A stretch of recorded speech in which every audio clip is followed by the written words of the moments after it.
안녕하세요. 저는 서울에 사는 40대 초반 여성입니다. 현재는 남편과 딸 둘, 이렇게 네 식구가 함께 살고 있어요. 나름 화목하고 사이가 좋은 식구입니다. 주말이면 맛있는 것도 먹으러 다니고, 함께 나들이도 나가고, 뭐 그런 평범한 가족 말이죠. 요즘 같은 시대에는 평범한 것도 복이잖아요. 평범만 하고 살아도 중간 이상은 되는 느낌이더라고요. 굳이 따지자면 조건이나 상황 같은 건 평범 이상이기는 해요. 저희 친정이 조금 잘 살거든요. 저희 엄마 아빠가 잘 사는 거지 제가 잘 사는 건 아니지만 말입니다. 그래도 이러나 저러나 부모님이 잘 살면 제가 도움을 받는 거나 살아가는 환경 자체가 훨씬 좋아지긴 하니까 복받은 삶이라고 생각하고 감사하게 여기며 살아가고 있습니다. 사실 남편은 저희 집이 그렇게 잘 사는 줄 모르고 저와 연애하고 결혼을 한 거긴 해요. 제가 어디 가서 티를 그다지 안 내는 편이기도 하고 칭찬인지 욕인지는 모르겠지만 부잣집 딸내미인 게 티가 잘 안 난다고 하더라고요. 남편은 지금은 전혀 그런 걸 의식하는 것 같지는 않고요. 본인 일이 저희 아버지가 하시는 일과 전혀 상관없는 일이기도 하지만요. 제 이야기가 길었는데 제가 오늘 이곳에 사연을 보내게 된 이유는 제가 아니라 저희 동서 이야기를 조금 해볼까 싶어서입니다. 평소에 즐겨 들었는데 저희 동서 이야기도 여기에 보내면 많은 분이 재밌게 들어주실 만한 사연인 것 같아서요. 다른 집들은 어떤지 잘은 모르겠지만 저희 식구들은 시댁 친정할 것 없이 사이가 매우 좋은 편에 속해요. 뭐 대단히 자주 보거나 하는 건 아니지만 말이죠. 그 중에서도 저는 동서가 유달리 조금 애틋한 편이기는 합니다. 그렇게 된 데에는 다 그럴 만한 사연이 있기는 해요. 지금부터는 그 이야기를 해드릴게요. 동서는 어릴 때 결혼했습니다. 남편과 도련님은 나이 차이가 꽤 나는 편이었거든요. 그래서 이른 나이에 하는 결혼이었습니다. 당연히 동서도 어렸고요. 사고를 쳐서 하는 결혼도 아니었는데 두 사람의 결혼은 참 빨랐습니다. 둘 다 20대 초반이었으니까요. 저는 어린 여동생을 잃었던 경험이 있기도 했고 또 어린 나이에 둘이 함께 알콩달콩 잘 사는 게 참 예뻐 보였던 것 같아요. 게다가 그 두 사람은 주변의 도움을 받으려 하지 않고 자기들끼리 열심히 살면서 늘 노력했었거든요. 그래서 하루는 제가 이렇게 물었던 적도 있었습니다. 어른들이 다들 도와준다고 하는데 왜 그런 도움까지 안 받으려고 하는 거야? 그게 습관이 되면 언젠가 그런 도움들을 당연하게 생각하고 바라는 날이 올 수도 있는 거잖아요. 그건 당연한 게 아닌데. 저희가 일을 해서 돈을 벌 수 없는 상황이면 모를까. 지금은 젊어서 뭐든 가능한 나이인데 저희끼리 한번 잘해보고 싶어요. 이렇게 해보다가 정 안 되면 어느 날 도와달라고 할 수도 있지만 어린 친구가 참 기특한 생각만 한다고 나보다 더 어른이라고 그렇게 생각했던 것 같아요. 그렇게 예쁜 집만 골라하고 열심히 살려는 게 보이니 제가 당연히 마음이 갈 수밖에 없었습니다. 그래서 먼저 보낸 동생을 챙기듯 참 많이 챙겼던 것 같아요. 그래서 동서도 저를 참 많이 따랐습니다. 당연히 일반적인 동서지간과는 사이가 조금 다르게 보일 수밖에 없었어요. 주변에서도 친동생인 줄 아는 사람들도 있었으니 말이죠. 그럴 때마다 정말 동서가 제 동생 같다는 생각도 많이 했었고요. 동서가 아이를 낳고 저도 둘째를 낳고 키웠어야 했기 때문에 점점 만남이 뜸해졌었습니다. 육아를 한쪽만 해도 정신이 없고 평소랑은 너무 패턴이 달라져서 만나기 힘든데 저희는 둘 다 하고 있었으니 어떻게 보면 당연한 일이었겠죠. 그때를 생각하면 조금 미안한 점이 있기는 해요.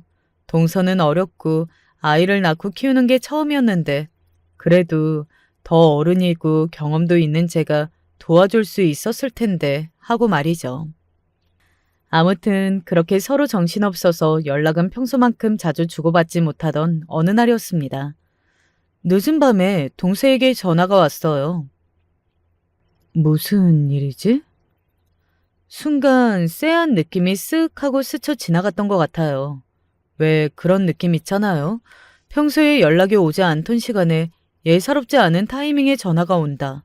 그러면 오는 좋지 않은 느낌 같은 거 말입니다. 동서, 이 시간에 무슨 일이야? 최대한 아무렇지 않게 받았던 것 같아요. 설마 하는 마음으로 말이죠. 하지만 설마는 사실이었습니다. 언제나 그랬듯 좋지 않은 예감은 늘 적중하는 게 너무 신기한 것 같아요. 형님, 형님. 동서는 차마 말을 하지 못하고 울기만 했어요. 직감적으로 알 수 있었습니다. 아, 도련님에게 좋지 않은 일이 생겼구나 하고 말이죠. 그리고 그것 또한 맞았어요. 뺑손이라고 했습니다. 늦은 밤 일을 마치고 귀가하던 도련님을 치고 그냥 가버렸다고 말이죠. 병원에 도착해서 이미 까무러친 동서의 옆에서 그 말을 듣고서는 분노로 손을 떨었던 기억이 납니다. 경찰의 말로는 음주운전인 것 같다고 하더군요. 남편마저 그 자리에 주저앉았었어요. 하루아침에 자신과 나이 차이가 크게 나는 동생을 잃은 남편의 심정 또한 정말 말이 아니었을 겁니다. 온 집안의 슬픔이 들이닥쳤어요. 그 누구 하나 제정신인 사람이 없었습니다. 그 시간이 어떻게 지나갔는지 아직도 기억이 나지 않을 만큼 다들 그렇게 슬픔에 빠졌던 것 같아요. 불행 중 다행으로, 아니 다행이라는 말을 이럴 때 쓰는 것도 말이 안 되기는 하지만 어쨌든 그 뺑소니 법은 잡았습니다. 죽을 죄를 지었습니다. 제발 합의 좀 해주세요. 이대로 그냥 깜빵 가면 저 인생 진짜 끝나요. 죽을 죄를 지었으면 죽어야지. 내 동생은 이미 죽고 이 세상에 없는데 애가 이제 돌 지났는데 그런 가정을 이렇게 박살을 내놓고 너는 벌을 덜 받으려고? 나는 너 죽을 때까지 쫓아다니면서 괴롭힐 건데? 저희 집이 돈이 없는 집도 아니었고 그걸 용서할 만큼의 사람들도 아니었습니다. 아니 세상에 그 어느 누가 그런 짓을 저지르고 도망을 간 사람을 용서할 수 있었을까요? 아무튼 그 뺑소니 범은 합의금을 많이 주니 어쩌니 하면서 저희에게 탄원서를 써달라고 빌고 또 빌었지만 써주지 않았어요. 그런 일로 남편을 떠나보낸 걸 제가 옆에서 바로 지켜봐서 그런지는 몰라도 동생에 대한 제 마음은 한층 더 애틋해졌습니다. 원래도 그랬는데 더 그렇게 된 거죠. 그래서 그 이후로는 정말로 동서를 더 살뜰하게 챙겼던 것 같아요. 저는 이런 생각을 했었거든요. 내가 생각하기에는 우리 동서가 아이 때문에 어쩔 수 없이 살고 있는 것 같아. 그럴 수 있지. 그런 힘든 일을 겪으면 그럴 수가 있어. 그래서 가끔 헉한단 말이야. 얼굴을 보면 당장이라도 죽을 것 같은 얼굴을 하고 있어서 그게 너무 무서워서 더 잘해주게 되더라. 세월이 약이라는 말 말고는 달리 해줄 수 있는 말이 없다. 한 해, 두 해 지나면 동서도 점점 괜찮아질 거야. 물론 완전히 괜찮아지는 날이 오지 않겠지만 세월이 빨리 지나가길, 그래서 이 아픔이 조금이라도 무뎌지기를, 그것 말고는 바랄 수 있는 게 없었습니다. 그렇게 1년, 2년 시간이 지났던 것 같아요. 웃음이라고는 전혀 없던 동서의 얼굴에도 웃음이 비치는 날이 오고, 그리고 어느 날은 정말 아무 일도 없었던 사람처럼 대화를 나누기도 하고, 그런 날이 점점 더 많아지는 걸 느낀 어느 날이었습니다. 동서가 저에게 이런 말을 하더군요. 저도 이제 일을 해야 할 것 같아요. 일? 무슨 일? 돈 다 썼어? 내가 빌려줄 수도 있어. 남편 보험금을 다 쓰는 것도 아닌 것 같고요. 애가 크다 보면 언젠가 목돈 들어갈 일도 생길 텐데 그럴 때 생각하면 무턱대고 노는 건 아닌 것 같아서요. 또 늘 남의 도움만 받을 수도 없고 저도 좀 환경을 바꿔보면 더 열심히 살 수 있게 되지 않을까 싶기도 하고. 그 이야기를 듣고 주변에 물어보니 동서가 똑똑한 거였더라고요. 그렇게 자기 사정 모르는 사람들이랑 어울려서 사회생활하고 그러다 보면 더 금방 괜찮아지는 경우도 많아. 그래, 그런 식으로 다른 생각 없이 바쁘게 지내는 것도 좋은 방법이지.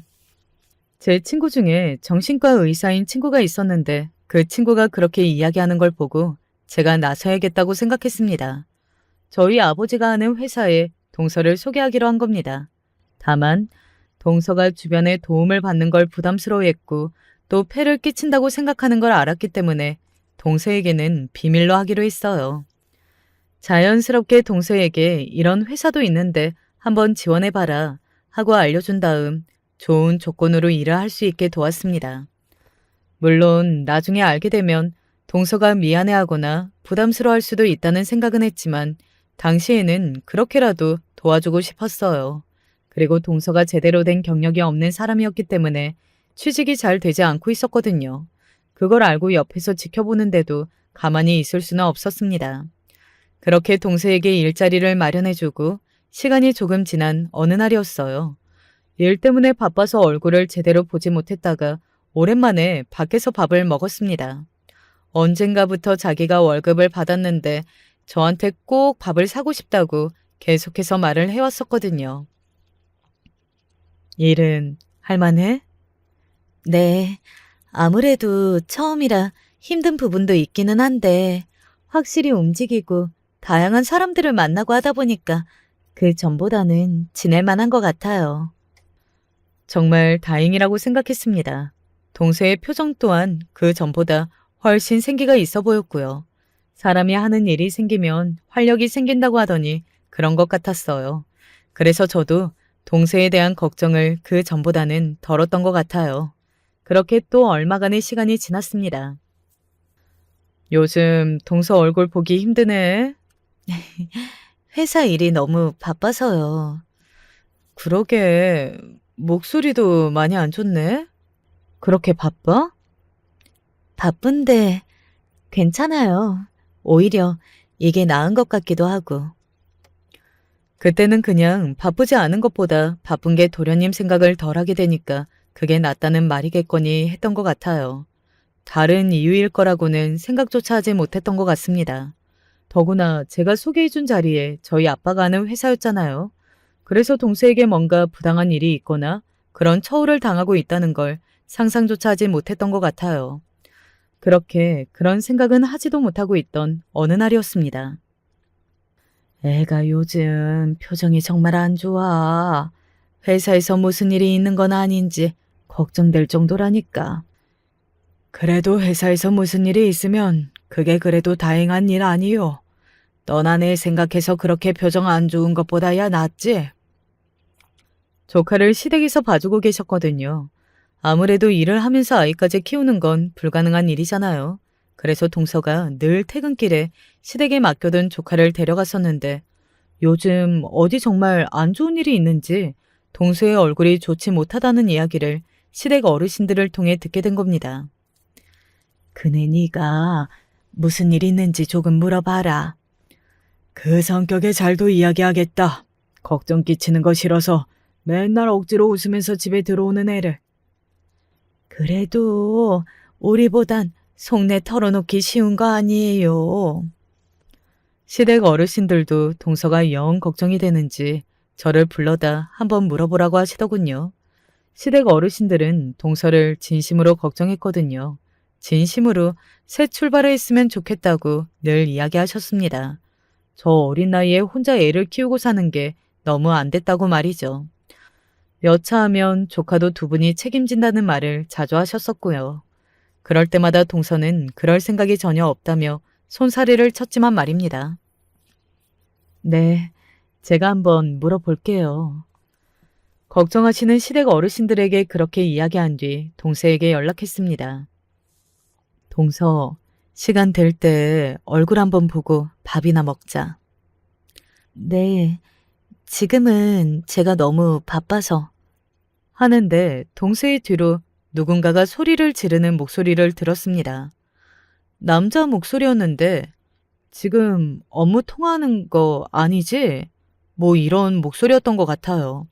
동서는 그 목소리가 들려오고 나서 서둘러 전화를 끊더라고요.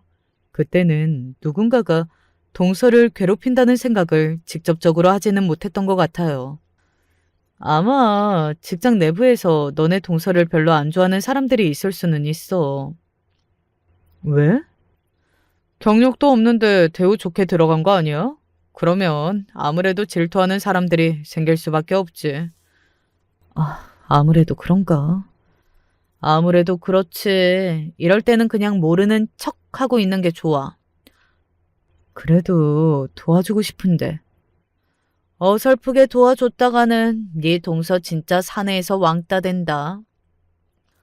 다 큰 어른들이 무슨 왕따는 왕따야? 얘가 세상 물정 모르는 소리 하네. 요즘 직장 내 괴롭힘, 사내 왕따 이런 게 얼마나 많은 줄 알아? 그런 걸로 비관해서 안 좋은 선택을 하거나 회사 그만두는 경우도 얼마나 많은데. 너 함부로 나서지 마라.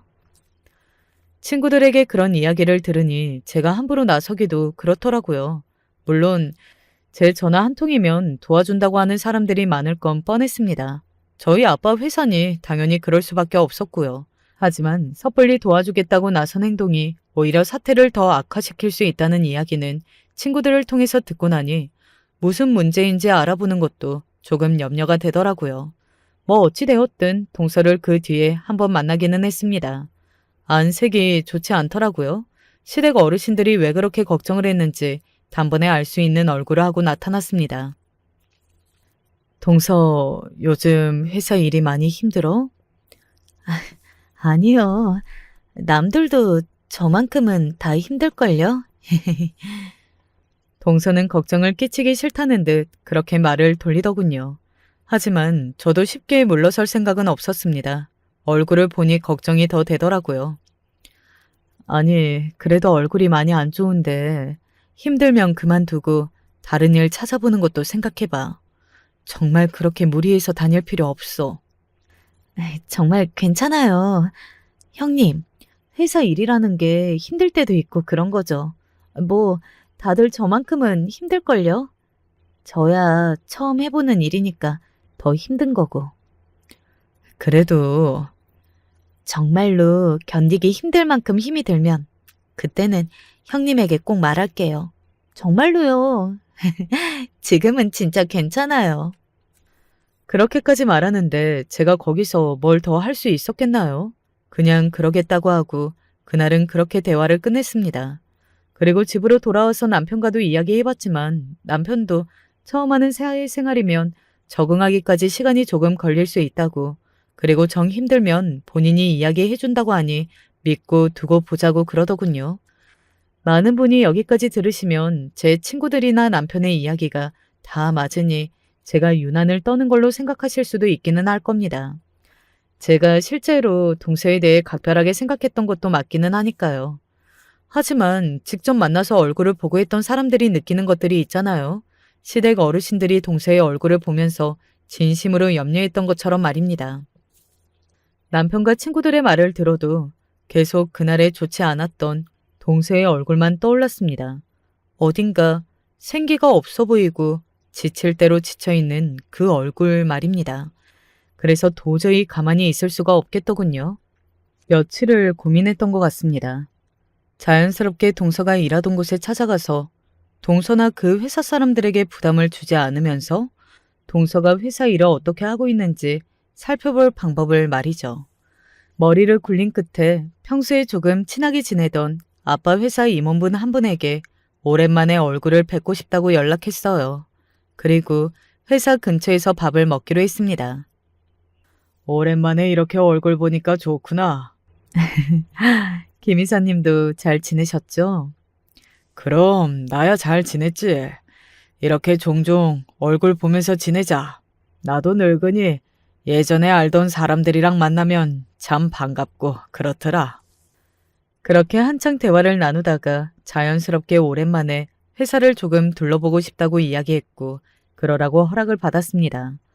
동서가 어느 부서에서 일을 하는지 그 부서가 어디에 있는지 이미 알고 있었기 때문에 그냥 자연스럽게 그곳을 지나면서 한번 살펴보려고 했어요. 그날은 맹세코 뭔가 나서서 아는 척을 한다든지 할 생각이 단 하나도 없었습니다. 아마 그 일을 목격하지 않았으면 그냥 동태만 살피고 조용히 집으로 돌아갔을 거예요. 아니 지금 제정신이야? 내가 몇 번을 말해줘야 아냐고. 머리에 든 건 뇌가 아니라 돌덩어리야? 어디선가 들려오는 큰 고함에 멈춰 섰습니다. 그 소리는 계속해서 이어졌어요. 어떻게 이렇게까지 멍청할 수가 있어? 어? 죄송합니다. 죄송합니다. 한마디를 듣고 바로 알아차렸습니다. 지금 혼나고 있는 건 다름 아닌 동서라는 사실을 말이죠. 저는 그 자리에 멈춰서서 계속해서 대화 소리를 들었어요. 물론 그러면 안 된다는 걸 알지만 그냥 모르는 척 할 수가 없었습니다. 아니, 진짜 아무리 머리가 나빠도 사람이 정도라는 게 있지. 죄송합니다. 그놈의 죄송합니다. 그 말 말고는 할 수 있는 말이 없어? 어? 하면서 동서의 얼굴에 서류를 집어 던지더군요. 저는 순간 주먹을 꽉 쥐었습니다. 아무리 일을 못하고 말이 안 통한다 치더라도 그건 폭력이잖아요. 성격 같아서는 바로 나서서 따져 묻고 싶었지만 정말 있는 힘을 다해 꾹 참았던 것 같아요. 동서가 혹시나 곤란해지지 않을까 싶은 마음의 말입니다. 하지만 동서를 향한 그 직장 상사의 폭언은 계속해서 이어졌습니다. 아니, 아무리 머리에 든 게 없어도 그렇지. 나 같으면 이런 실수 2번은 안 하겠다. 이게 뭐야, 어? 서류 작성하는 걸로도 매번 이렇게 내 골탕을 먹여? 왜? 아마 여기까지 들으신 분들이라면 이런 생각을 하실 수도 있을 거예요. 아니, 얼마나 일을 못했으면 그런 말까지 듣고 있어. 그 동서가 어지간히 일을 못하고 실수가 잦았나 보네. 라는 생각 말입니다. 사실 제가 선뜻 나서지 못한 이유도 저는 앞뒤 전후 사정을 몰랐기 때문이에요. 아무리 일을 잘 못한다고 해서 사람을 많은 사람들이 보는 앞에서 저렇게 혼을 내는 건 물론 잘못된 일이기는 하지만 그래도 저는 모르는 일이었으니 함부로 나설 수가 없었습니다. 하지만 이런 생각은 했던 것 같아요. 아니, 참 꼼꼼한 사람이고 뭐든 잘하는 사람인데 하는 생각 말입니다. 동서는 정말 똑똑했거든요. 왜 그런 사람이 있잖아요. 하나를 말하면 둘, 셋을 알아듣고 센스 있게 뭐든 잘하는 사람 말이죠. 동서가 그랬어요. 집안 일을 할 때도 저와 대화를 나눌 때도 평소에 늘 그랬기 때문에 다른 일도 잘할 걸로 생각했던 거였고 말입니다. 그러니 제가 일자리도 뒤에서 소개해 준 거고요. 저라고 아무에게나 그러지 않거든요. 그래서 그 소리를 들으면서 화도 났지만 의아한 마음도 있었습니다. 그런데 제 주변을 지나가면서 누군가가 하는 말에 제 의아함이 풀렸어요. 선아 씨, 저렇게 매번 저런 소리 듣는 거 이 부장님 까서 그런 거지. 그게 맞지. 뭐 다들 모르는 척하지만 자기도 이혼남이고 선아 씨도 남편 없다고 하니까 어떻게 한번 추궁거려 보려다가 까여서 자존심 상한 거지.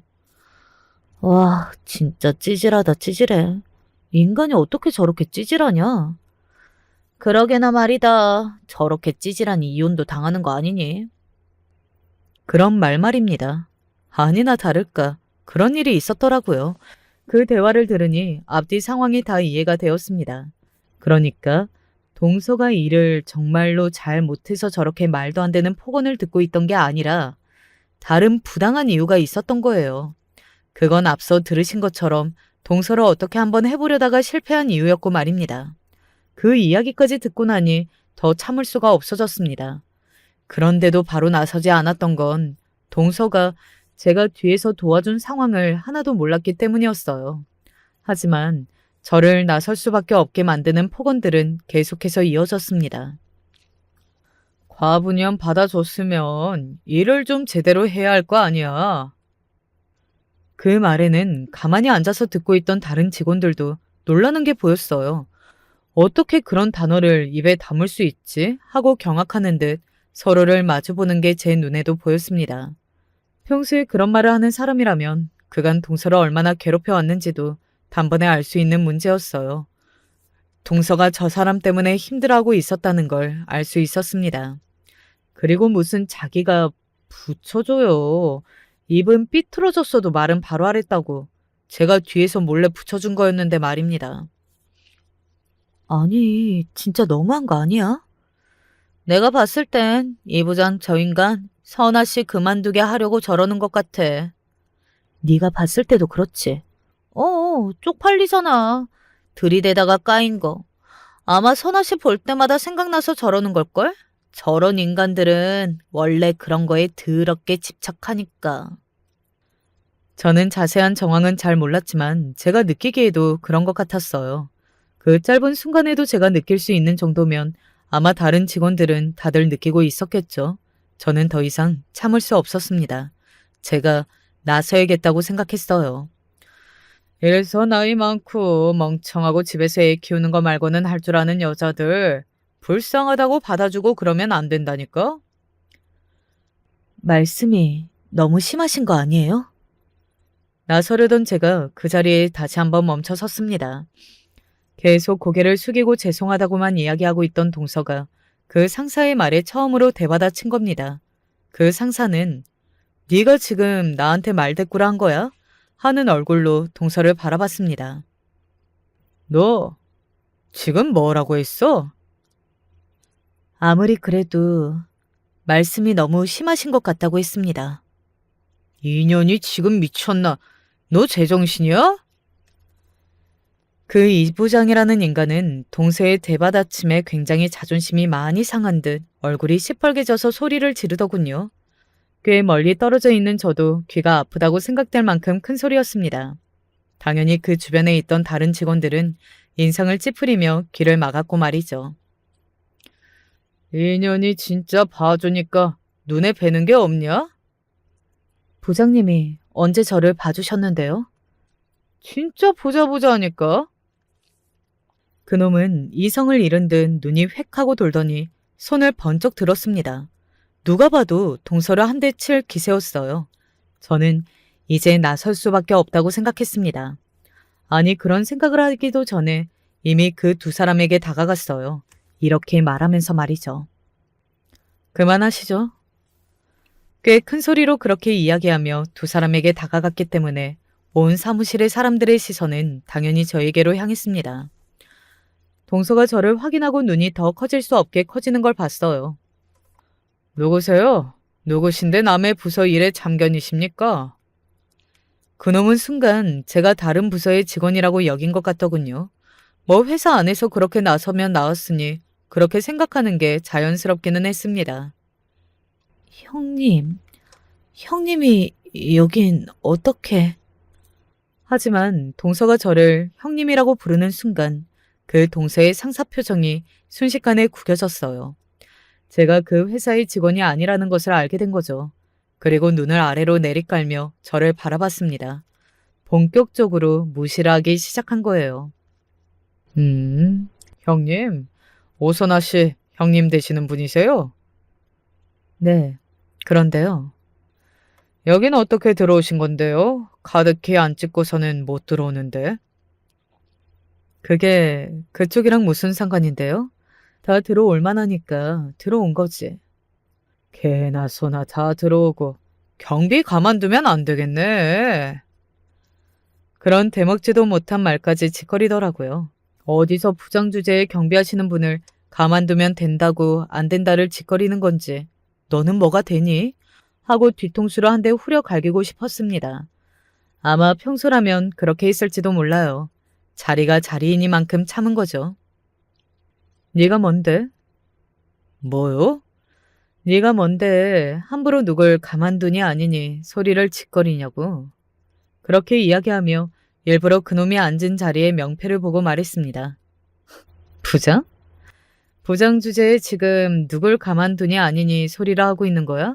그리고 부장 주제에 이렇게 사람 많은 곳에서 사람을 이렇게 부당하게 대우하는 거고?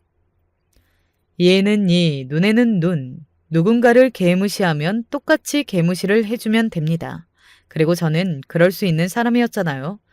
누군가에게 제가 가진 권력으로 짓밟아 누르는 건 정말 잘못된 행동이라고 생각했고 저도 평소에는 절대 그러지 않습니다. 하지만 그 순간에는 그게 필요했어요. 부장 주제? 너 말 다 했어? 그러면 너는 그냥 아줌마 아니야? 일개 직원의 동서 주제에 어디 와서 그 동서 직장 상사한테 연병을 떨어. 니년들 정말 호되게 한번 당해볼래? 어? 누가 누구한테 호되게 당해보겠다고 하는 건지 정말 기가 차서 웃음이 나오더군요. 본인의 미래는 정말이지 단 하나도 짐작하지 못한 채 배를 내밀고 그렇게 소리를 지르는 그 동생의 상사가 너무 우스워서 웃음이 절로 비집고 새어나왔습니다. 물론 그 인간은 그런 저를 보며 더더욱 분노가 차오르는 듯 했고 말이죠. 진짜 인연들이 쌍으로 쳐 돌았나? 저는 그 말을 듣고도 가볍게 그 사람을 무시하고 가만히 이름을 읽었어요. 이현승 부장. 뭐? 아니 진짜 보자 하니까. 형님, 왜 그러세요? 동서도 당황한 듯 보이기는 했습니다. 뭐 당연히 그럴 수밖에요. 동서는 제 정체를 모르니 제가 여기 온 것도 여기서 왜 이러는 건지도 모르는 수밖에 없었어요. 그놈에게 화가 난 건 난 거고 제 행동이 왜 저러는 거지 싶은 건 또 그거였을 겁니다. 저는 그런 동서를 바라보며 걱정하지 말라는 듯이 한 번씩 웃고는 휴대폰을 꺼냈어요. 그리고 방금 전에 함께 밥을 먹었던 이사님에게 전화를 걸었습니다. 회사 구경은 잘했어. 김 이사님, 저 부탁 하나가 있는데요. 아, 그래. 말만 해. 뭐냐? 여기 직원관리부서에 이현승 부장이라고 있는데 혹시 아세요? 거기서부터는 모두의 시선이 저에게 다시 한번 집중되는 것을 느낄 수 있었습니다. 제가 뱉는 말의 내용이 정말로 어딘가 심상치 않다는 것을 모두가 느꼈겠죠. 조금 전까지 불같이 화를 냈던 그놈도 조용히 제 통화 내용을 듣고 있는 것만 봐도 말입니다. 이름을 들어본 것 같기는 하다만 왜? 무슨 일 때문에 그러냐? 이 부장 지금 당장 잘라버려요. 아빠한테는 제가 직접 말할게요. 그거야 어렵지는 않은데 무슨 일 때문에 그러니? 잠시만. 내가 당장 그리로 가마. 그렇게 전화를 끊었습니다. 뭐야? 그놈은 굉장히 당황해서 말을 더듬으며 저에게 그렇게 묻더군요. 저는 그런 그놈의 얼굴을 빤히 바라보며 또박또박 말했습니다. 뭐긴 뭐야. 너 인생 종치는 소리지. 라고 말이죠. 앞서 이야기했듯 사람은 직감적으로 뭔가 쎄한 느낌이 들 때가 있잖아요. 그리고 그런 느낌이 들면 늘 불안하고 좋지 않은 예감은 들어맞을 때가 대부분이고요. 아마 그때 그놈의 심정이 그랬을 겁니다. 그런 감정을 느꼈겠지만 그놈은 지기 싫다는 듯 눈을 부릅뜨고 저에게 되물었어요. 네가 뭔데? 너 누군데 내 인생을 종을 치니 많이 하는 소리를 해? 누군지는 조금만 기다리면 확인할 수 있을 거니까 조금만 기다려. 아니, 여기 경비 불러. 이 사람 쫓아내. 지금 뭐 하는 거야? 그놈은 불안한 마음을 그렇게 떨쳐내고 싶기라도 한 듯 조금 전까지 가만두지 않겠다던 경비를 찾아대기 시작하더군요. 어떤 심정으로 그런 말을 하는 건지 알 것 같아서 그냥 웃음이 나왔습니다. 그 와중에도 웃는 저를 보고 그놈은 얼굴이 새하얗게 질려갔지만 말이죠. 그때였습니다. 민정아. 조금 전에 통화를 했던 이 회사의 임원인 김 이사님이었어요. 회사가 엄청나게 큰 회사가 아니다 보니 회사의 임원진들의 얼굴은 대부분의 사원이 다들 알고 있는 듯 보였습니다. 그분의 등장으로 술렁이는 게 느껴졌거든요. 이게 다 무슨 일이냐? 김 이사님이 제 옆으로 다가와 가만히 물으셨어요. 그리고 그 장면을 보고 있는 그놈의 얼굴은 더 새하얗게 질려만 갔습니다. 조금 전보다 더 말이죠. 아니, 김 이사님이 여긴 어떻게... 그렇게 말을 하며 더듬거리는 그 인간을 가만히 보다가 제가 김 이사님을 향해 말했어요. 아니, 회사에 저렇게 직원들에게 포근하고 대먹지도 않는 이유로 괴롭히고 하는 직원이 있으면 안 되는 거 아니에요?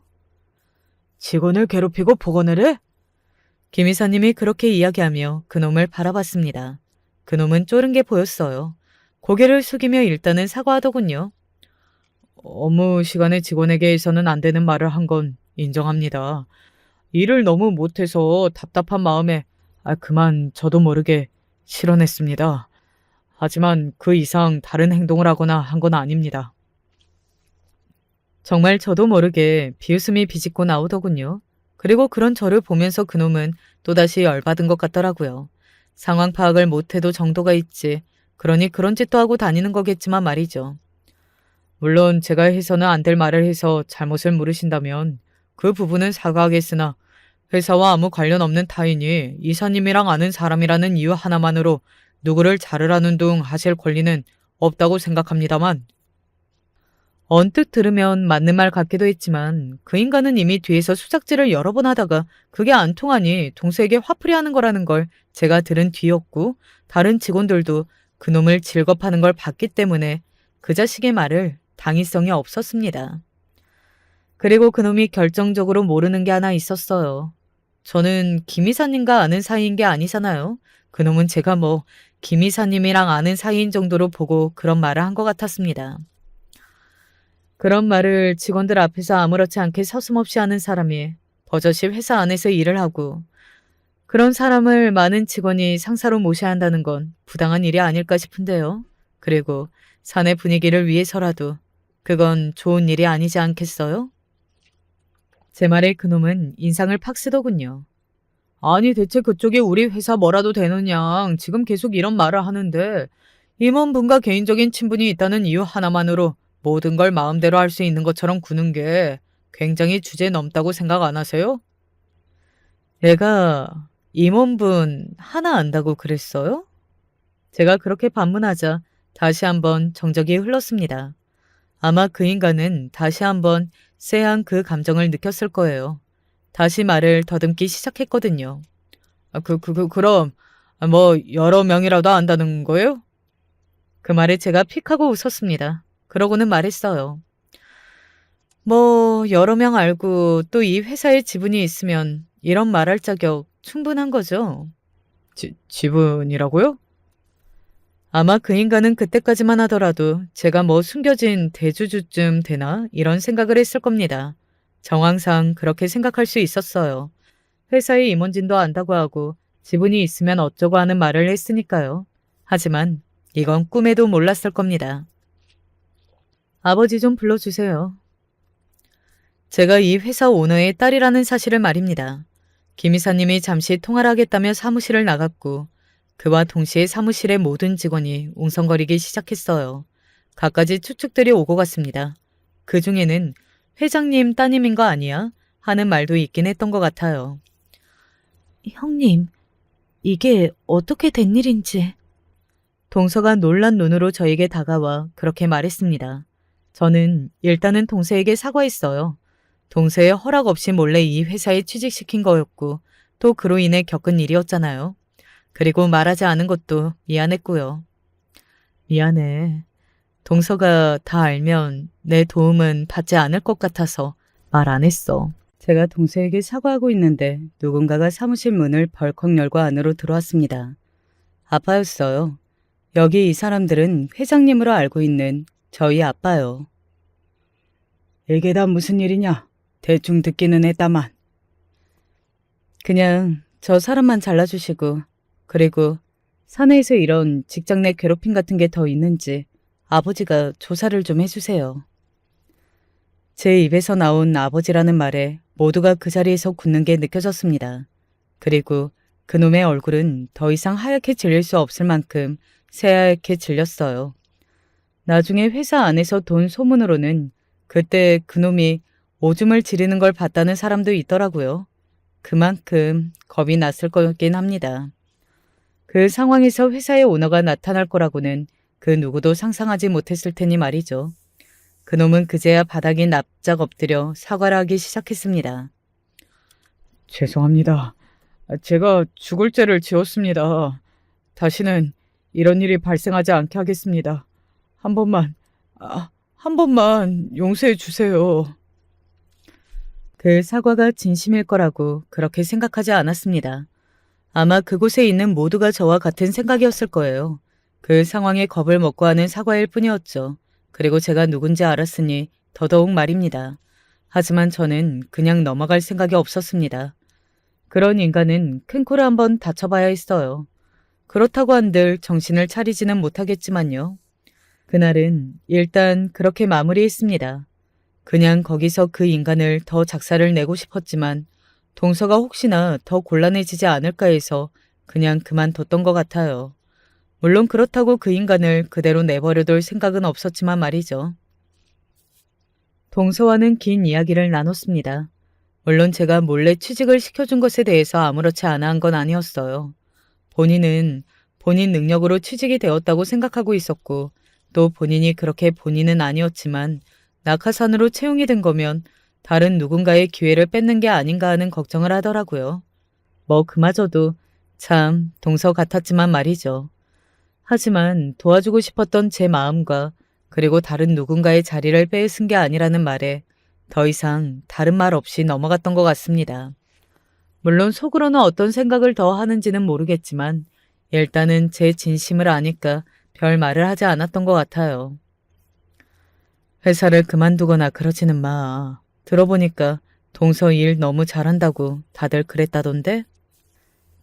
그건 제가 형님이랑 동서지간인 거 알아서 하는 말 아닐까요? 아니야. 그 전에도 다들 잘하는데 그놈만 지랄이라고 그런 말들 했었대. 동서는 동서 자신한테 자신감을 가질 필요가 있어. 그리고 만약에 도움을 받거나 누릴 수 있는 게 있다면 어느 정도는 받아가며 살아가는 것도 다 세상 사는 방법이라고 말이죠. 너무 남에게 손해를 끼치지 않기 위해 지나치게 노력하며 살피는 일이 오히려 남들에게는 더 마음 쓰게 하는 일이 될 수도 있다는 사실도 돌려서 좋게 이야기했어요. 동서는 대충 알아들은 것 같았습니다. 그래서 회사를 그만두는 일은 일단 보류하는 걸로 결정을 내렸어요. 더 다녀보고 결론 짓는 것도 나쁘지 않을 거라는 제 설득이 통한 건지 어쩐 건지 말이죠. 그리고 그 일도 다 있는 일이었더라고요. 새삼 내심 그냥 하는 말이길 바랐었는데 말이죠. 동서가 남편이 없다는 사실을 알고서는 치근덕댄 그 일 말이죠. 그 사실을 알고 노골적으로 들이대며 잘해주다가 어느 순간 거절하자 태도를 완전히 바꿔서 괴롭히기 시작한 건 말입니다. 그래서 그간 동서가 표정이 좋지 않았고 말이죠. 일단은 부서를 다른 곳으로 이동시키고 조사를 들어가기로 했다. 바로 자르는 건 문제가 커질 수 있어서. 아무래도 정직원을 아무 이유 없이 자르는 건 문제가 커질 수 있다는 아빠의 말에는 저도 동의를 했습니다. 당신은 너무 화가 나서 자르라는 둥 그런 말을 한 거였지만 그게 바로 되지 않는다는 것쯤 저도 잘 알고 있어요. 다만 그런 이슈가 있는 건 사실이었으니 부서는 이동됐다고요. 그리고 얼마 지나지 않아 그놈이 여태 저질렀던 일이 그뿐만이 아니었다는 사실을 이사님을 통해 듣게 되었습니다. 그런 식으로 여직원들한테 이성적으로 접근하고 자기 마음대로 안 되면 괴롭혔던 일이 잦았던 모양이야. 여기저기서 증언들이 넘쳐나고 있다고 하더라. 그런데 여태 왜 아무도 몰랐죠? 다들 알고 있었는데 선뜻 나서지 못했던 거겠지. 혹시나 불이익이 있을까 싶었어. 그런데 회장님 따님분이 직접 나섰다고 하니 자신에게 불이익이 오지 않을 거라는 생각이 들어서 그간 당했던 일들을 다 증언하기 시작한 거고. 네가 큰일했다. 이 문제로 사내 분위기가 긍정적으로 많이 바뀌고 있다고 말이죠. 알게 모르게 사내에서 여자 직원들을 차별하거나 기분 나쁜 농담을 하는 경우들도 줄고 있다고 말입니다. 뭐 저는 그런 부분까지 다 생각하고 한 행동은 아니었지만 결과적으로 그렇게 되고 있다니 좋은 일이라는 생각이 들더군요. 그리고 좋은 소식은 또 들려왔습니다. 저 회사 계속 다니기로 했어요. 동서가 그런 소식을 전해왔습니다. 고민이 많았는데 일이 너무 재미있고 사람들도 너무 좋고 또 누군가에게 도움을 받는 게 그렇게 나쁜 일은 아니라는 것을 받아들이기로 했다고 말입니다. 물론 그 일이 일어나지 않았으면 더 좋았겠지만 여러모로 전화 위복이 된 것 같아서 저도 참 마음이 좋았던 것 같아요. 그리고 얼마 지나지 않아 그놈은 해고 조치가 되었다고 들었습니다. 본인의 잘못으로 해고가 된 거라 퇴직할 때 받을 수 있는 혜택들도 대부분 받지 못하고 나가야만 했고 또 소문이 너무 파다하게 나서 다른 회사에 취직도 어려울 거라고 말이죠. 다 본인의 업보인 거죠. 그렇게 살면서 언젠가 그 대가를 받을 거라는 생각을 하지 못한 게 참 멍청했던 거지. 저에게 복수를 하겠다며 일을 간다는 이야기를 들었습니다. 동서가 그 이야기를 해주면서 저를 걱정하더라고요. 저랑 형님을 가만두지 않겠다고 그런 소리를 하고 다닌다던데 괜찮을까요? 아마 그러지 못할 거라고 동서를 안심시켰어요. 제가 조금 알아본 바로는 그놈의 부모님들도 혹시나 자기 아들의 일이 소문이 날까봐 쉬쉬한다고 들었고 또 자식도 있다고 들었거든요. 그래도 잃을 게 있는 인간인지라 섣불리 움직이지는 못할 거라고 동서를 안심시켰습니다. 그리고 그런 인간은 원래 말뿐이지 실제로 행동은 또 못하거든요. 겁이 많아서요. 뭐 한번 저에게 전화가 온 적은 있기는 합니다. 내가 가만히 있을 것 같아? 가만히 안 있으면 뭐 네가 어쩔 건데?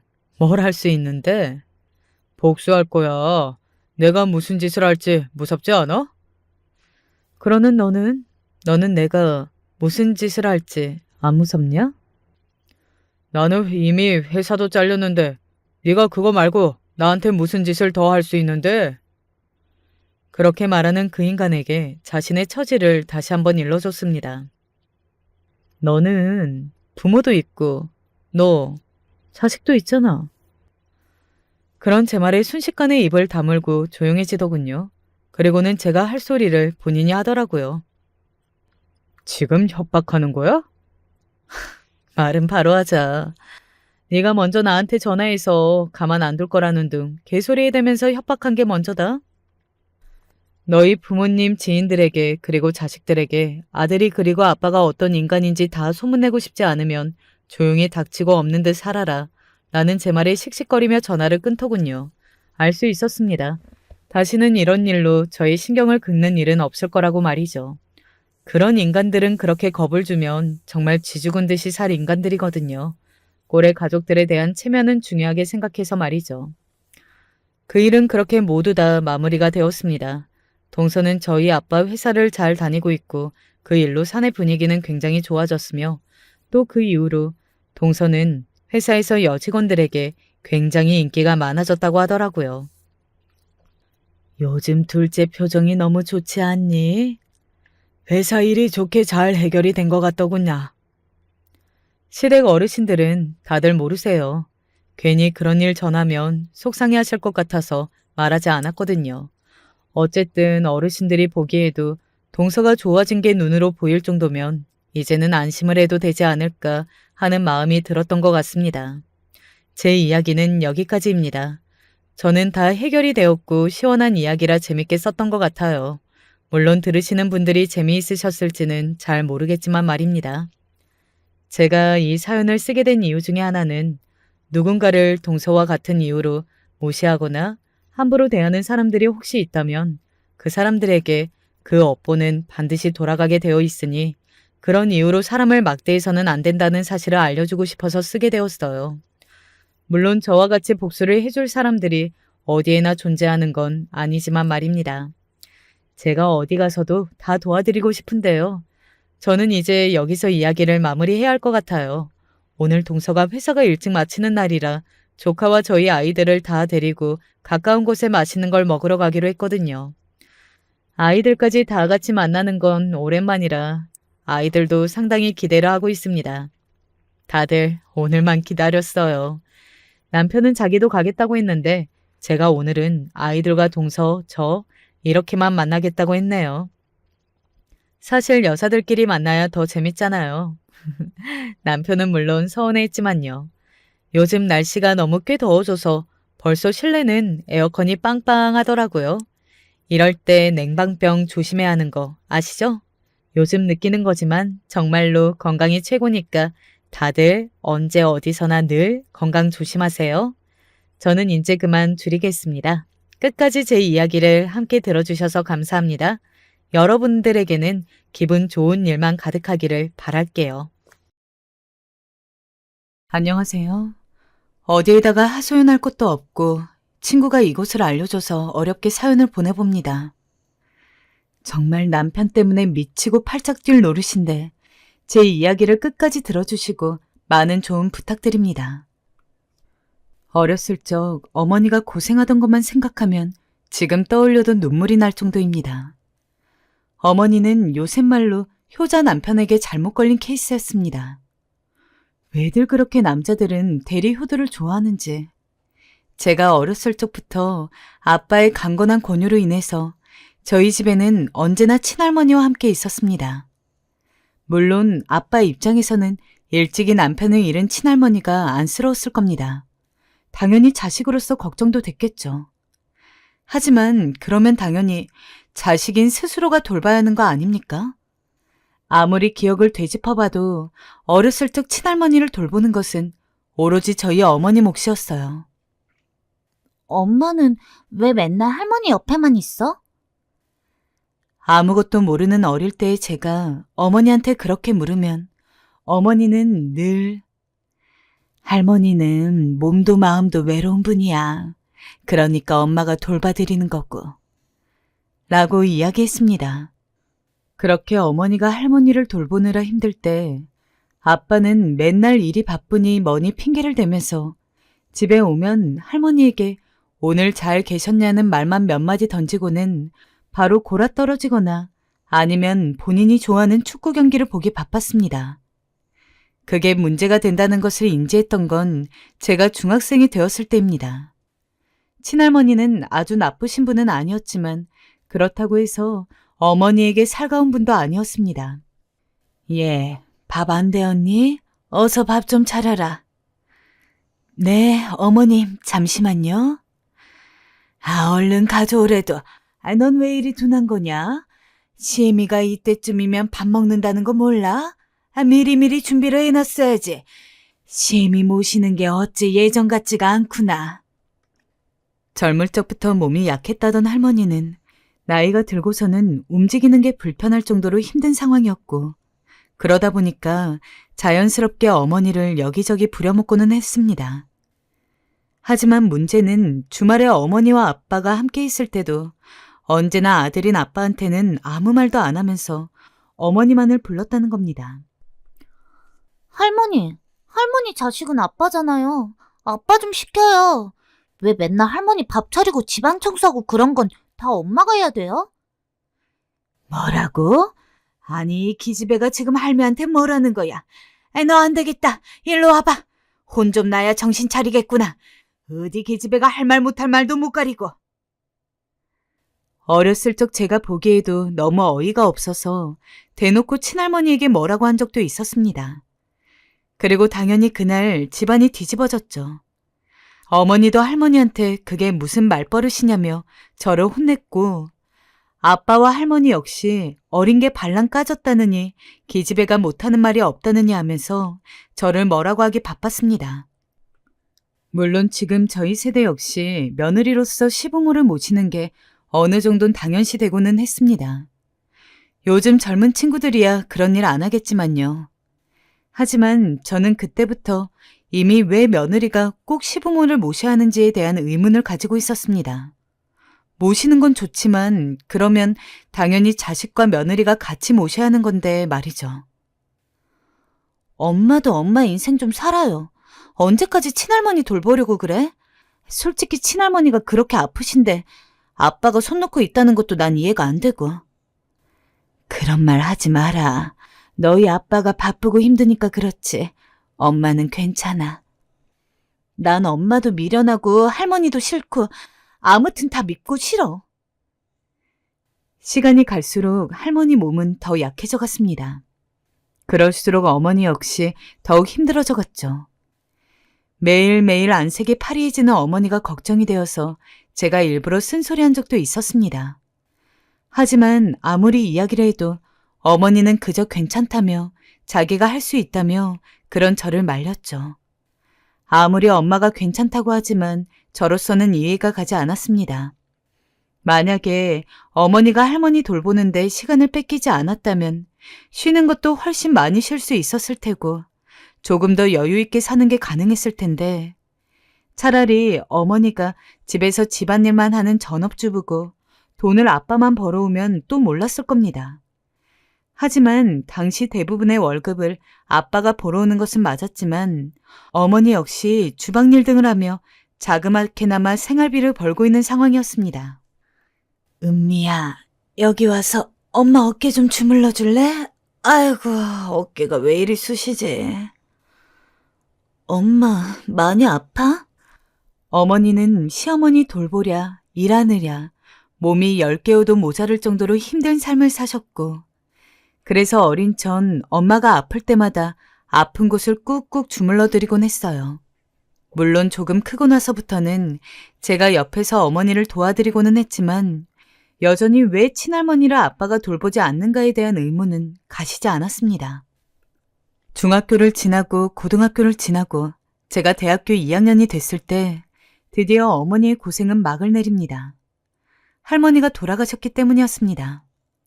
저한테는 나쁘지 않은 분이었기는 해도 워낙 어머니 고생시킨 걸 봐왔던지라 생각했던 것보다 많이 슬프진 않았습니다.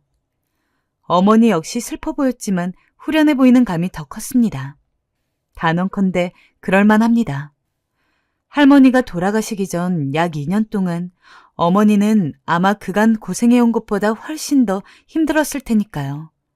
그때쯤 되니 할머니가 병이 생겨서 어머니는 할머니 똥오줌까지 다 받아줘야 했고 거의 무슨 전문 간병인이나 할 것 같은 병수발을 들어야 했습니다.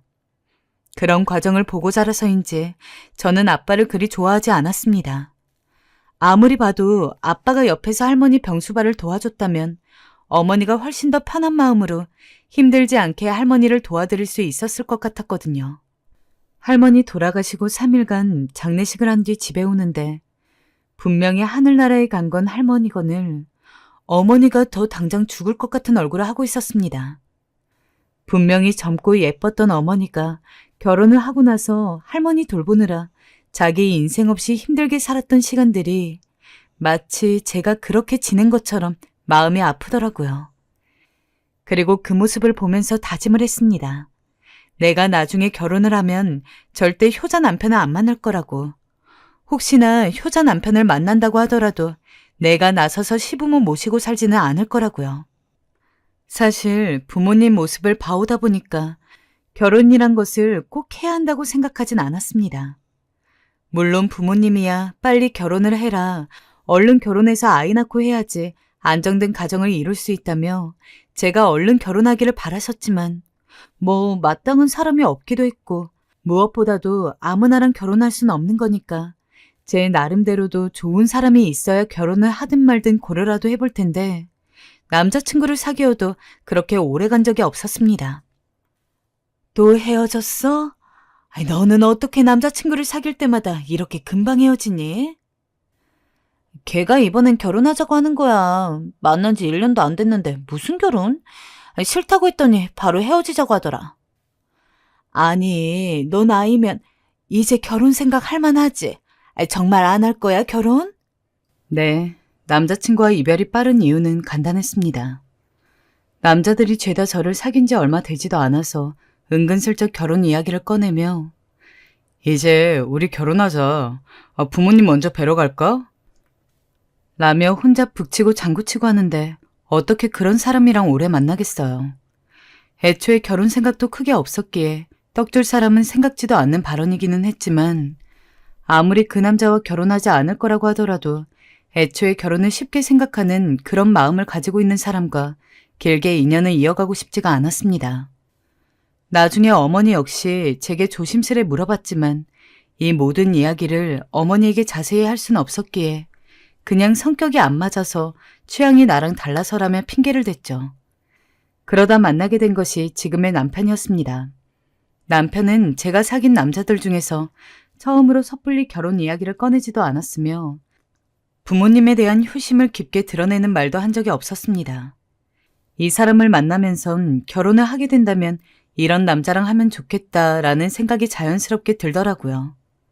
누구랑 사귀기만 하면 얼마 안 가서 금방 헤어지던 제가 오랜만에 1년 이상 만나는 남자가 생기자 어머니는 내심 이제 우리 딸이 결혼하려나? 하며 저의 결혼 소식을 기다렸습니다. 은미야, 그 남자 엄마한테 데려와봐. 엄마가 봐줄게. 응? 이번 주말 어떠니? 엄마, 아직이요. 아직 우리끼리 결혼하자고 얘기 나온 건 아니라서요. 조금만 기다려줘. 어머니는 기대감을 잔뜩 드러내시며 저리 물었지만 전 그럴 때마다 뒤로 미루었습니다. 물론 저도 좋은 사람 만나면 결혼을 할 생각이 있었기에 지금의 남편과 조금 더 만나게 되면 정말 진지하게 이후의 관계까지 생각해 봐야겠다 싶었지만 그래도 저에게는 확신이 필요했거든요. 분명 그런 이야기에 일절없이 결혼을 했는데도 불구하고 막상 결혼하고 나면 손바닥 뒤집듯이 바뀌는 경우도 있었으니까요. 나 사실 당신한테 할 말이 있어. 나는 옛날부터 우리 엄마가 친할머니 모시느라 힘들어하는 것만 봐서 절대로 그렇게는 안 살 거라고 다짐해왔어. 그래서 말인데 나는 우리 부모님은 딸인 내가 챙길 거고 반대로 당신도 당신 부모님은 스스로가 챙겼으면 해.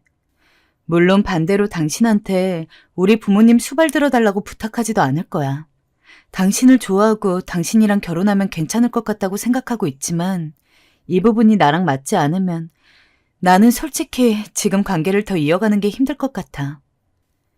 직설적이라면 직설적이었을 겁니다. 하지만 괜히 돌려 말하면서 어줍잖은 기대를 품게 하고 싶지도 않았습니다. 그리고 애초에 저의 이런 말에 화를 내면서 관계를 끊을 사람이면 빨리 끊어내는 게 저로서도 좋은 일이었으니까요. 하지만 이런 제 말에도 남편은 화를 내지 않았습니다. 그래, 은미야. 네 생각이 그렇다면 그렇게 하자. 사실은 나도 그쪽이 더 좋다고 생각하고 있었어. 그러니 너무 염려하지 말고 나랑 결혼하는 거 생각해 줄래? 남편의 확답까지 듣고 나니까 결혼을 더 미루기가 힘들었습니다. 당시 남편은 35이었고 저는 32이었는데 조금 늦은 나이에 저희는 결혼을 하게 되었습니다. 제 결혼 소식을 저보다 더 좋아하는 것은 저의 어머니였습니다. 뭐라고? 우리 은미가 드디어 결혼을 하는구나. 아이고, 이렇게 좋은 일이 어딨니? 대견해라. 그래, 언제 데리고 올 거니? 식은 언제쯤이고? 엄마, 딸 결혼하는 게 그렇게 좋아? 그럼 이보다 좋은 일이 어딨어. 엄마가 얼마나 걱정이 많았는데 네가 하도 데리오도 원하는 남자는 안 만날 거다. 그럴 바에는 그냥 평생 혼자 살 거라고 입에 달고 다니니까 내심 네가 이러다가 진짜로 죽을 때까지 결혼 안 할까 봐 걱정하고 있었지. 그래도 좋은 사람 만나 결혼을 한다고 하니까 엄마는 마음이 많이 놓인다. 엄마는 정말로 저희의 결혼을 그 누구보다 축복해 주셨어요. 남편도 듬직해 보인다며 마음에 들어있고요. 결혼하고 나서는 그냥 여느 부부처럼 평범하게 지냈습니다. 저희끼리 신혼집을 따로 얻어서 살았고 명절과 생신 때마다 친정집에 그리고 시댁에 갔죠. 하지만 그렇다고 해서 시집살이가 없었냐면 그건 또 아닙니다. 따로 살기는 했지만 시어머니는 이것 좀 너무한 거 아닌가 싶을 정도로 저희 집에 오는 경우가 많았습니다. 어머니 오셨어요? 그래, 왜 표정이 그러니? 내가 또 와서 놀란 표정인데? 아니에요. 일단 들어오세요. 날씨가 밖에 어찌나 더운지 얼른 에어컨부터 켜봐라. 너 저번에 내가 말한 거 기억하지? 화장실 청소는 매일 해야 한다고. 오늘 했니? 또 시어머니는 약간의 결벽증이 있으셨는데 그걸 그대로 저희 집에도 적용하려 했죠. 그게 아주 큰 문제였습니다. 아이고, 이 창틀 먼지 좀 봐라. 애미야, 너네 이 먼지 다 마시고 살 거니? 이게 폐로 기관지로 들어가면 다 병이 되는 거야. 얼른 걸레 가져와 봐라. 네가 안 하니 나라도 해야지. 시어머니는 걸레를 들고 저희 집 이곳저곳을 쑤시고 다녔습니다. 정말 보기만 해도 스트레스였죠. 그리고 집에 오지 않을 때는 늘 전화를 해서는 우리 아들이 갈비찜 좋아하는 거 알지? 내일은 오랜만에 몸보신 좀 시켜라. 예전에 너 없을 때 집에 갔더니 냉장고가 아주 말이 아니던데 너 우리 아들 식사는 제대로 먹이고 있는 거니? 라며 정말 귀에 못이 박히도록 남편 챙기라는 이야기를 하시더군요. 남편한테 이야기를 해도 효과는 잠깐이었습니다. 좀 연락이 안 온다 싶어서 이제는 더 이상 안 그러시겠지 하고 있으면 또 한 달 정도 지나서 은근슬쩍 집에 오고 저에게 전화를 거는 일들이 다시 늘어났습니다. 정말 엄청 스트레스를 받고 있었는데 그때 예상외로 저를 도와주신 게 바로 시아버지였습니다. 그때가 아마 추석이었을 거예요. 시댁에 가서 전을 부치고 상을 차리고 있는데 시어머니가 다가와서는 또 이것저것 잔소리를 하더군요. 계란물을 이 정도만 묻히면 어떡해? 더 듬뿍 묻혀서 부쳐야 맛이 좋지. 동그랑땡은 준비했니? 저번 추석에 네가 만들었던 게 맛이 없어서 혼났다 아주. 그래도 그 정도는 참아 넘기는 게 예의라 생각해서 정말 꾸역꾸역 네 어머님 하면서 받아 넘기고 견뎠습니다. 하지만 제가 아무런 말도 안 하니까 시어머니는 그것에 기세등등해진 건지 밥을 먹으면서도 저한테 계속 잔소리를 하시더라고요. 뭐 제 요리 실력을 보면 우리 아들이 밥이나 잘 챙겨 먹는지 걱정이 된다느니 이래서 반찬이며 뭐며 해가지고 가져가는 건데 아주 한 번 들리면 시어머니를 잡아먹을 듯이 군다느니 저도 성격이 없는 것도 아니고 그런 식으로 부당하게 시어머니가 저한테 잔소리하고 뭐라고 하는 걸 더 이상 참아 넘길 수가 없었습니다. 어머님, 죄송한 말씀이지만 저희 집은 제가 알아서 잘하고 있어요. 어머니가 말씀하시는 것도 한두 번이야 조언이라고 생각하고 감사히 받아들이지. 일주일에 두세 번도 넘게 오시고 심지어는 제가 없을 때 와가지고 제 짐도 막 건드리시고 그러는데 아무리 남이 아니라 어머님이라고 해도 그거는 예의가 아닌 것 같아요. 방문을 하실 거면 애초에 남편이랑 저한테 모두 얘기를 해야 되는데 어떤 때는 남편한테만 이야기하고 어떤 때는 말도 없이 오시고 제가 어떻게 안 불편할 수가 있어요? 당연히 혼날 걸 각오하고 던진 말이었습니다. 시어머니는 어리 빠진 듯 어버버하면서 절 손가락질하고 온기 가득했던 밥상 앞이 진짜 한순간에 쎄해지는 기분이 느껴졌죠. 순간 이번만 더 참을 걸 그랬나? 하고 후회가 됐지만 언젠가는 한 번 정도 이야기를 했어야 할 것 같은 말이었기에 일부러 더 당당하게 앉아 있었습니다. 그러던 중 잠깐의 정막을 끊고 시아버지가 말씀하셨죠.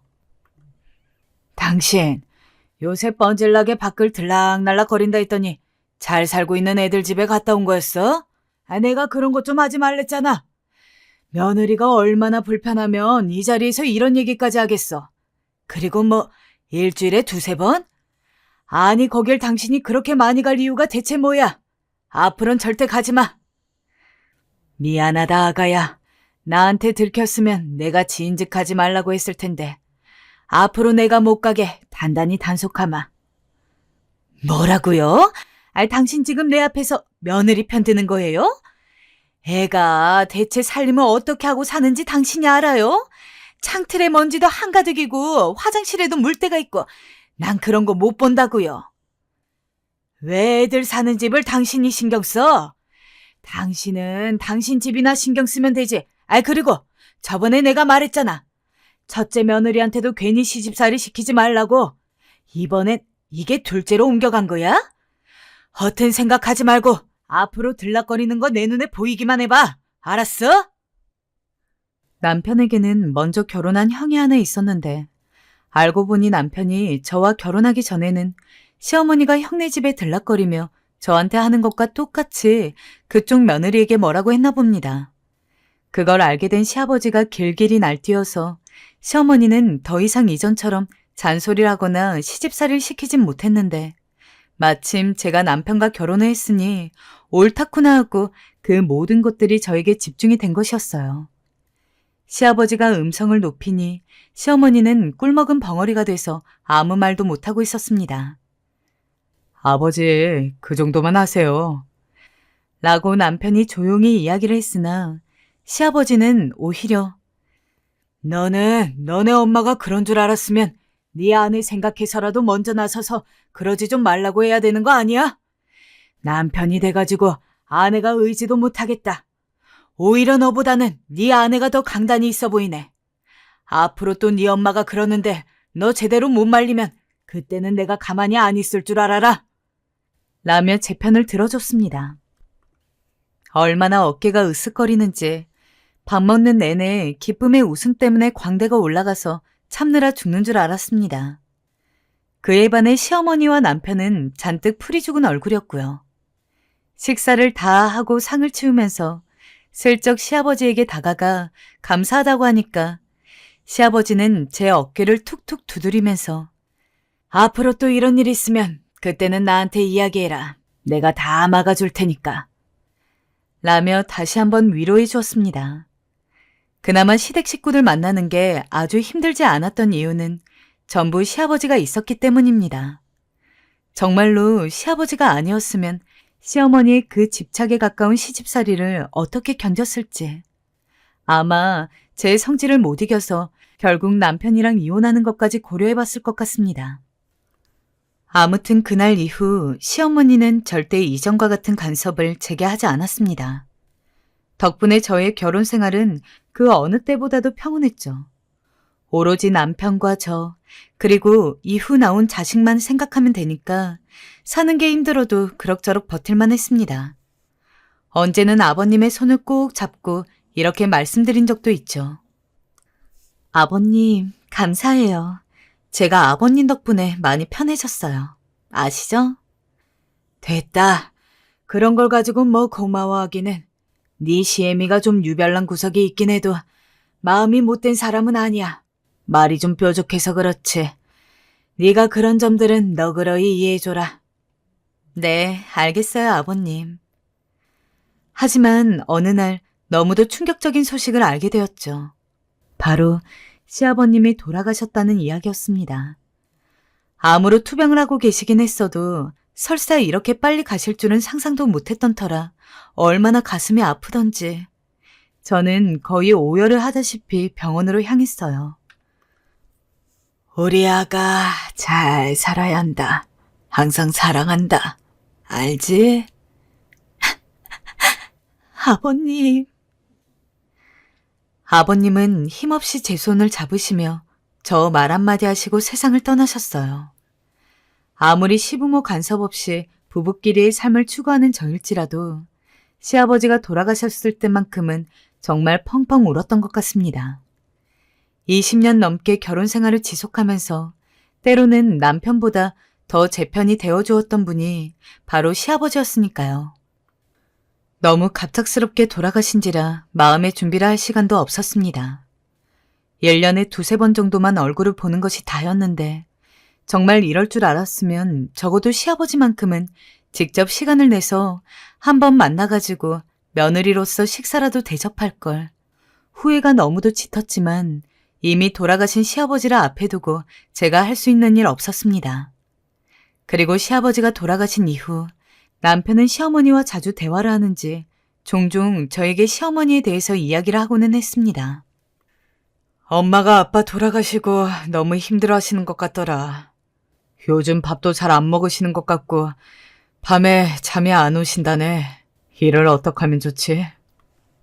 그래, 당신이 아들이니까 어머님 좀 잘 좀 보살펴드려. 연락도 자주 드리고. 전화를 해도 어쩔 때는 안 받으실 때도 있어. 엄마가 걱정돼 죽겠어. 알잖아, 우리 엄마 아빠 금슬 좋은 부부셨던 거. 그러니 이 상황에서 엄마가 얼마나 힘이 들겠어. 사실 저도 마음이 좋지 않았어요. 며느리인 저 역시 슬프지만 사실 이런 상황에서 제일 힘든 건 시어머니였으니까요. 하지만 이후에도 계속해서 엄마가 어쨌더라 저쨌더라 하면서 시어머니의 아주 작은 일거수일투족까지 미주알 고주알 이야기하니까 뭔가 이상하더라고요. 바라는 게 있나 싶고. 당신 요새 어머님 이야기 되게 많이 꺼낸다. 처음에는 그냥 아버님 돌아가시고 나서 어머님 걱정돼서 그런 건 줄 알았는데 솔직히 지금 되게 이상한 거 알아? 당신 나한테 뭐 바라는 거 있어? 아니, 그건 아니고 솔직히 말해도 될까? 사실은 엄마가 무릎이 아프고 거동이 힘든 상태라서 병원을 다녀야 하거든. 근데 엄마 혼자 그러는 건 너무 불편하잖아. 매번 택시도 잡으셔야 하고. 그래서 난 우리 집에서 모시면 어떨까 싶은데. 조금은 당황스럽기도 하고 화가 났습니다. 어머님의 아픈 것 때문이 아니라 제가 결과적으로 그 이야기를 먼저 꺼낼 때까지 아무 말도 못하면서 제 눈치만 보고 있던 남편의 행동이 문제였습니다. 결국 병원도 못 가실 상태이니 저희 집에 들어와 살면서 병원을 다녀야 한다는 이야기인데 뭐 한평생 돌봐야 하는 것도 아니고 병원 갈 때 정도야 잠시 머무는 거는 남편이 미리 제대로 저한테 이야기만 했으면 저도 충분히 납득을 할 수 있었을 겁니다. 당신, 그러면 미리 말해주지 그랬어. 왜 그걸 지금에서야 얘기해?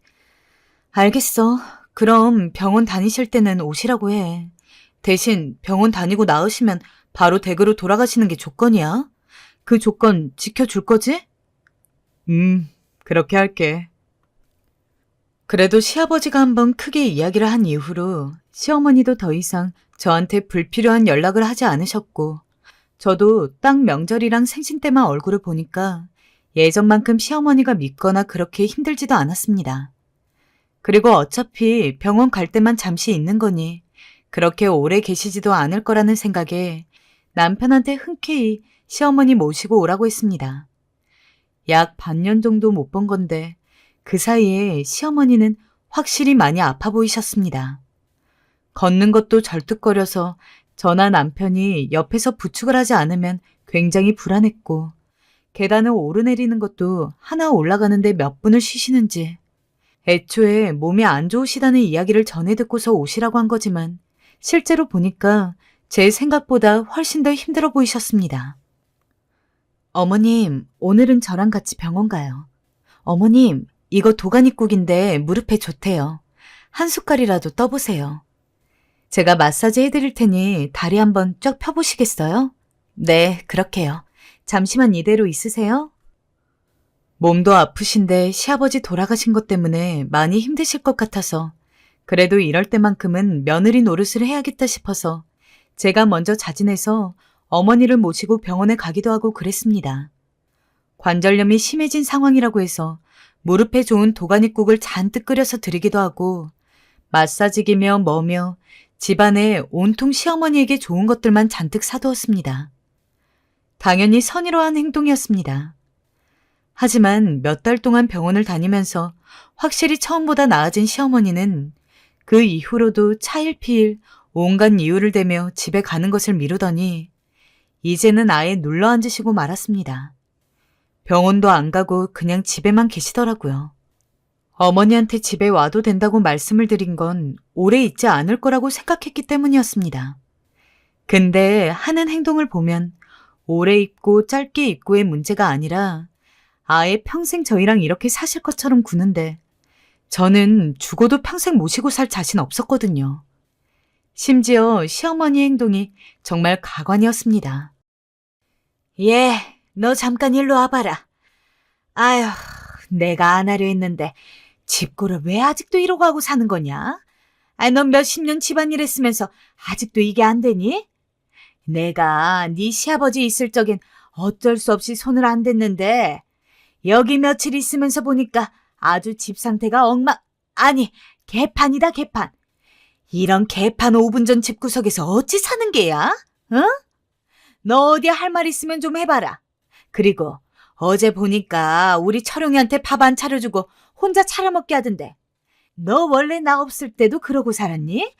대체 왜 힘들게 일하고 온 애 밥을 안 차려주고 있는 거야? 어머님, 죄송하지만 저 그때 전화하던 중이었고요. 제가 미리 만들어 놓은 반찬과 국이 있으니까 이 사람이 그 정도는 떠먹고 스스로 차려 먹을 수 있다고 생각해요.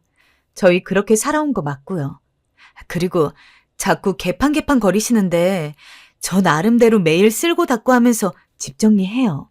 그게 어머니 성에 안 차셔서 그런 말씀하시는 거겠지만 솔직히 조금 불편하네요. 불편? 이게 시애미한테 못하는 소리가 없네.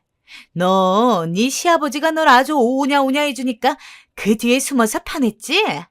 근데 말이다, 나는 너 오냐오냐 해줄 생각 없다. 하나하나 붙어서 집안일 명령하고 지시하는 것도 모자라 막말을 퍼부어대는데 정말 사람을 미치게 할 노릇이더라고요. 전 당연히 남편한테 가서 이야기했습니다. 여보, 어머님이 돌아가실 생각 안 하는데 당신이 한번 이야기해봐. 난 더 이상 같이 못 살아. 엄마가 얼마나 외롭고 쓸쓸하면 그러겠어. 난 우리 엄마 마음 다 이해돼. 여기라도 있어야 사람 사는 온기 느껴지고 편안하니까 저러시는 거야. 솔직히 엄마가 여기 살아도 당신 크게 불편하게 하는 거 없으니까 그냥 있게 해주면 어때? 우리가 자식된 도리로서 아픈 엄마한테 먼저 가라고 하는 건 너무 매정하잖아. 집에서 시어머니 밥 차려주고 빨래하고 청소하는 거 하나도 안 도와준 양반이 아주 입이 트여 있다고 말은 잘하더군요. 어처구니가 없어서 콧방귀를 한번 뀌었습니다. 말 같지도 않은 소리 하지 마. 어머님 여기 오라고 했던 거 어머님이 병원만 한두 달 다니다가 다시 사시던 곳으로 돌아갈 거라고 생각했기 때문이야. 당신, 내가 처음에 결혼할 때 그랬지. 나는 절대 시부모님 못 모시고 산다고. 당신이 정 어머님이 걱정이 되고 같이 있고 싶으면 이 집 나가서 당신이 어머님이랑 둘이 살다가 원할 때 들어와. 그거는 내가 이해해 줄 수 있으니까. 아니면 요즘 요양은 잘 되어 있으니까 그쪽을 알아보던지. 막상 제가 그렇게 이야기하니까 말문이 탁 막히는지 우물쭈물하던 남편이 그게 말이 되는 소리냐며 항변했지만 저는 절대 안 된다고 딱 잘라 말했습니다. 남편이 아무리 애걸복걸해도 넘어가지 않았죠.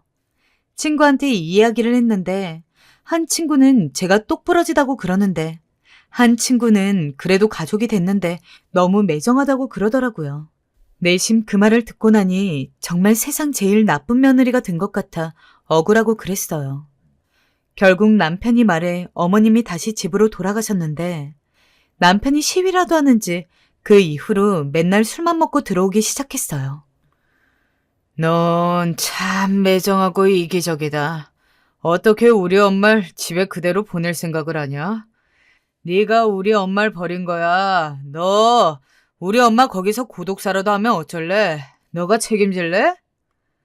당신 똑바로 이야기해. 난 애초에 당신이 그렇게 어머님 모시고 싶으면 여기 나가서 어머님이랑 살다 와도 된다고 말까지 했어. 근데 무슨 내가 어머님을 버려? 어머님은 당신 부모야. 내 부모 아니고. 내가 모셔야 할 부모님은 따로 계셔. 그렇게 효도하고 싶으면 당신이 해야지. 왜 나한테 그래? 그러니까 네가 이기적이라는 거야. 우리 엄마가 그래도 너 며느리랍시고 가끔 저녁 해주고 그런 건 기억도 안 나지? 넌 아마 바늘로 찔러도 피 한 방울 안 나올 거다. 내가 어떻게 너 같은 여자랑 같이 사는지 속 답답해. 남편도 어지간히 취했는지 제게 꽥꽥 소리를 지르더군요. 이렇게 정냄이 없는 인간일 줄 몰랐다면서 그 말에 기가 차서 이야기했습니다. 그래, 그럼 이참에 갈라서자. 뭐? 나 같은 여자랑 못 살겠다며. 그럼 갈라서자고. 이젠 아주 협박을 하네. 당신 잘 생각해봐. 만약에 우리 엄마 아프면 당신이 집안일, 빨래, 청소, 요리 다 하고 우리 엄마 모시고 맨날 병원 가고 그럴 거야? 돌아가시는 그 순간까지? 당신이 만약 정말로 그럴 자신 있으면 어머님 다시 모시고 와. 그러면 나도 받아들일게. 뭐? 장모님을, 내가? 내가 왜? 장인어른이 계시잖아. 기막혀. 그러니까 우리 엄만 그렇게 모실 자신 없고 난 당신 어머니 모시라는 거지? 더 이상 당신이랑 할 말 없고 내 입장은 똑같아. 싫으면 당신 말대로 갈라서. 참 꿀먹은 벙어리처럼 아무 말도 못하는 남편의 모습을 보니 한숨만 절로 나왔습니다. 대리 효도는 안 시킬 것 같아서 결혼했더니 이건 뭐 사기 결혼도 아니고. 그런데 기막힌 건 다시 시어머니가 오셨다는 거예요. 저한테 전화를 하셔선 갑자기 큰 가방 몇 개를 가지고 집에 들어오시더군요. 어머니, 어쩐 일이세요? 이 가방은 또 뭐고요? 뭐긴 뭐야. 니네 집에서 살 거니 몇 개 짐 좀 챙겨온 거지. 네? 너 설마 내가 나간 거 정말 아예 나간 거라 생각한 거니? 아니, 나는 그럴 생각 없다. 난 니네랑 살 거야. 그때 내가 간 건 짐 정리하러 간 거다, 얘. 나 좀 더우니까 물부터 일단 떠와봐라. 내 짐 정리도 좀 하고. 기가 차 한숨이 흘러나왔어요. 그리고 이젠 안 되겠다 싶어 솔직하게 말씀드렸습니다. 어머님, 저 어머님이랑 못 살아요. 왜? 못 산다니? 그게 무슨 말이냐? 어머님, 저희 집에 있으실 때 저한테 어떻게 하셨어요? 사사건건 다 집안일 간섭하시고 저한테 이거 해라 저거 해라 지시하셨죠? 저 그런 어머니 모시고 살 자신 없어요. 저도 이제 나이 들어서 몸 아프고 스트레스 받는다고요. 그러니 죄송하지만 나가주셔야겠어요. 뭐야? 너 단단히 미쳤구나. 미쳐도 단단히 미쳤어. 내가 너 그간 봐준 건 이뻐서가 아니야. 다 네 시아버지 때문이었지. 하도 며느리들한테 관심 끌어하니까 꺼준 거다.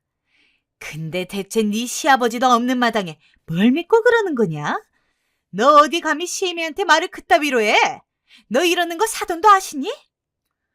결국 그날의 싸움은 점점 더 커졌고 시어머니는 그 사이 제 집으로 들어와 아이 방 한 칸을 차지하고 나오질 않으셨어요.